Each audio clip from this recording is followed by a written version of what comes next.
नमस्कार, मैं मिथिलेश सैनी आज आपको लखनवी अंदाज पाठ के प्रश्नोत्तर कराऊंगी। पिछली वीडियो में मैंने आपको इसी पाठ की व्याख्या समझाई थी, तो चलिए आज करते हैं इसी पाठ लखनवी अंदाज पाठ के प्रश्नोत्तर।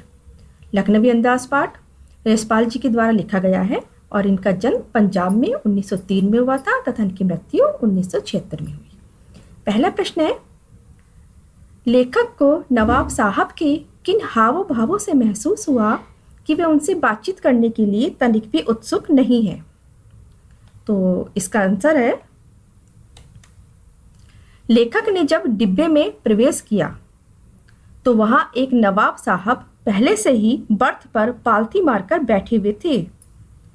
लेखक का डिब्बे में आना उन्हें अच्छा नहीं लगा। उनके चेहरे पर असंतोष का भाव झलक रहा था। असंतोष मतलब उनके संतोष में विघ्न पड़ गया था, उनके आराम में खलल पड़ गई थी। वे अनमने भाव से खिड़की से बाहर झांकते रहे और लेखक को ना देखने का नाटक करते रहे, यानी कि अनदेखा करते रहे। ऐसे हाव भावों को देखकर लगता था कि वे लेखक से बातचीत करने के लिए उत्सुक नहीं है।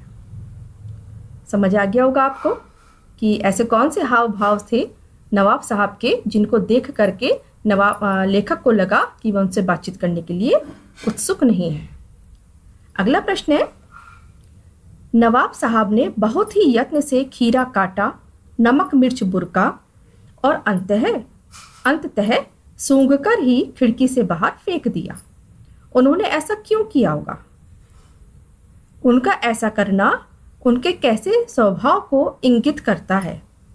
इंगित करता है मतलब ऐसे स्वभाव को दिखाता है। इसका आंसर है, नवाब साहब ने बहुत ही यत्न से खीरा काटा, फिर सूंघकर ही खिड़की से बाहर फेंक दिया। उन्होंने ऐसा इसलिए किया होगा क्योंकि नवाब साहब अपने को श्रेष्ठ समझते होंगे। किसी सफ़ेद पोश नागरिक के सामने खीरा खाने में उन्हें शर्म महसूस हो रही होगी। नवाब साहब ऐसा दिखावा कर रहे थे कि खीरे जैसा साधारण पदार्थ नवाबों के लिए नहीं वरन आम जनता के लिए बना है। खीरे की फाकों को खिड़की से बाहर फेंककर अपनी रईसी का झूठा प्रदर्शन कर रहे थे। इससे उनके अहंकारी स्वभाव व दिखावटी भावना का पता चलता है। देखिए उन्होंने क्या किया। नवाब साहब ने खीरों को बड़े आराम से काटा, बड़े प्यार से काटा, उन पर नमक मिर्च डाला और उसके बाद में उसको सूंघा और खिड़की से बाहर फेंक दिया।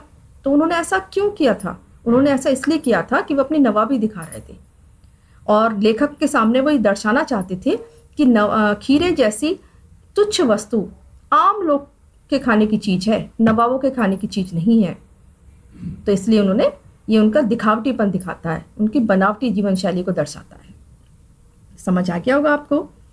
अगला प्रश्न है, बिना विचार घटना और पात्रों के भी क्या कहानी लिखी जा सकती है? यशपाल जी के इस विचार से आप कहाँ तक सहमत हैं? इसका आंसर है, हम इस विचार से सहमत नहीं हैं कि बिना विचार घटना और पात्रों के भी कहानी लिखी जा सकती है। हालांकि यशपाल जी ने लखनवी अंदाज व्यंग यह साबित करने के लिए लिखा था कि बिना कथ्य के भी कहानी लिखी जा सकती है, परंतु हमारे मत के अनुसार विचार, घटना और पात्र कहानी के मुख्य तत्व होते हैं। विचार उत्पन्न होते ही कहानी लिखने की प्रेरणा मिलती है, जो कथा वस्तु को आगे बढ़ाने का कार्य करती है। पात्रों के माध्यम से कहानी में प्राण आते हैं। तो हम यशपाल जी के इस कथ्य से बिल्कुल भी सहमत नहीं है कि बिना पात्रों के, बिना घटना के, बिना विचारों के कहानी लिखी जा सकती है। जब पात्र नहीं होंगे, घटना ही नहीं होगी तो कहानी कैसे लिखी जाएगी? यशपाल जी के इस कथ्य से हम बिल्कुल भी सहमत नहीं है। अगला प्रश्न है, नवाब साहब का कैसा भाव परिवर्तन लेखक को अच्छा नहीं लगा और क्यों? पाठ के आधार पर लिखिए।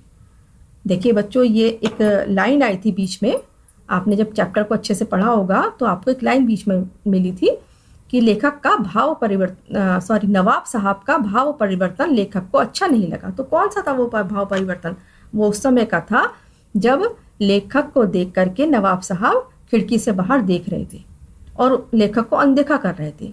लेकिन अचानक से पता नहीं उन्हें क्या हुआ कि उन्होंने खीरे की तरफ देख करके और लेखक को देख करके कहा, कीबला शौक फरमाइए। तो उनका अचानक से ये भाव परिवर्तन, उनके शरीर में आया ये भाव उन्हें अच्छा अटपटा सा लगा। देखिए इसका उत्तर है, लेखक जब सेकंड क्लास के डिब्बे में चढ़े तो उन्होंने एक बर्थ पर नवाबी अंदाज के एक सफ़ेद पोश सज्जन को पालथी मारे बैठे देखा। लेखक का डिब्बे में आना उन्हें अच्छा नहीं लगा। लेखक ने भी उनका परिचय प्राप्त करने का प्रयास नहीं किया, क्योंकि उन्हें लगा कि नवाब साहब शायद अकेले ही सफ़र करना चाहते थे। लेखक के आने से उन्हें खीरे खाने में संकोच का अनुभव हो रहा था। अचानक नवाब साहब ने लेखक को खीरे का शौक फरमाने को कहा। लेखक को उनका यह भाव परिवर्तन अच्छा नहीं लगा, क्योंकि वह नवाबी सभ्य व्यवहार दर्शाना चाहते थे, जबकि वास्तविकता में उनका यह व्यवहार दिखावटी था। वास्तविकता क्या थी कि वो दिखावटीपन दिखा रहे थे। असल में नवाब नहीं थे वो, नवाबी तो जा चुकी बहुत पहले। अगला प्रश्न है, पाठ में नवाब साहब की एक सनक का वर्णन किया गया है। क्या सनक का कोई सकारात्मक रूप भी हो सकता है? वर्णन कीजिए। पॉजिटिव रूप हो सकता है? तो देखिए बच्चों, सनक का पॉजिटिव रूप हो सकता है और सकारात्मक रूप सनक का बहुत ही हितकारी होता है। देखिए कैसे। पाठ के संबंध में नवाब साहब के व्यवहार को उनकी सनक कहा जा सकता है। ये सनक ही तो थी कि नवाब साहब ने बड़े प्रयत्न से खीरे को काटा और फिर बाद में बिना खाए उसे खिड़की से बाहर फेंक दिया। तो क्या था ये सब? उनकी एक सनक ही तो थी, लेकिन ये नकारात्मक सनक थी, निगेटिव सनक। सनक का सकारात्मक रूप भी हो सकता है।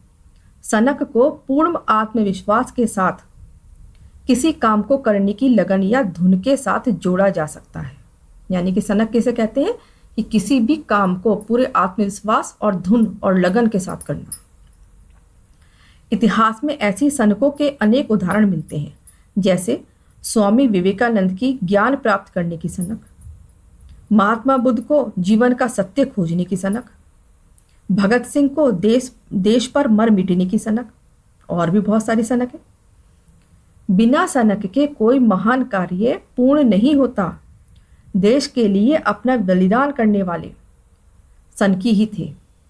जिन्होंने देश के लिए अपना बलिदान कर दिया वो सनकी ही लोग थे, नहीं तो वो भी अपना स्वार्थ ढूंढते रहते। देश का नवनिर्माण भी सनकी लोग ही कर सकते हैं। इसके अलावा अगर हम ये ठान लें कि हमें 95% से ऊपर ही लाने हैं और हम पूरे आत्मविश्वास के साथ, पूरी लगन के साथ जुट जाएं 95 से ऊपर लाने के लिए, तो ये सनक हमारी सकारात्मक सनक होगी। ये हमारे भविष्य के हित के लिए होगी। तो हम सबको सनकी होना चाहिए कहीं ना कहीं। अगला प्रश्न है, लखनवी अंदाज व्यंग्य के माध्यम से लेखक क्या सिद्ध करना चाहते थे? इसको इस तरह से भी पूछ सकते हैं। पाठ में नवाब साहब के माध्यम से नवाबी परंपरा पर व्यंग्य है, स्पष्ट कीजिए। तो देखिए इसका उत्तर क्या है। लखनवी अंदाज में लेखक ने पतनशील सामंती वर्ग पर व्यंग्य किया है। पतनशील मतलब जो जा चुके हैं, सामंती मतलब ऊंचे ऊंचे वर्ग के लोग, जिनके बहुत नौकर चाकर और दास दासियां हुआ करते थे, उन्हें सामंती वर्ग पर बोला गया है।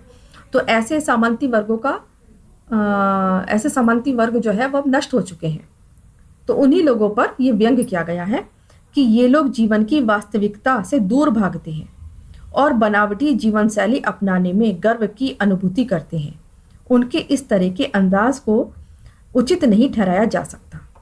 यानी कि नवाबों की नवाबी तो चली गई, लेकिन अभी भी वो उस ढंग को अपनाए हुए हैं।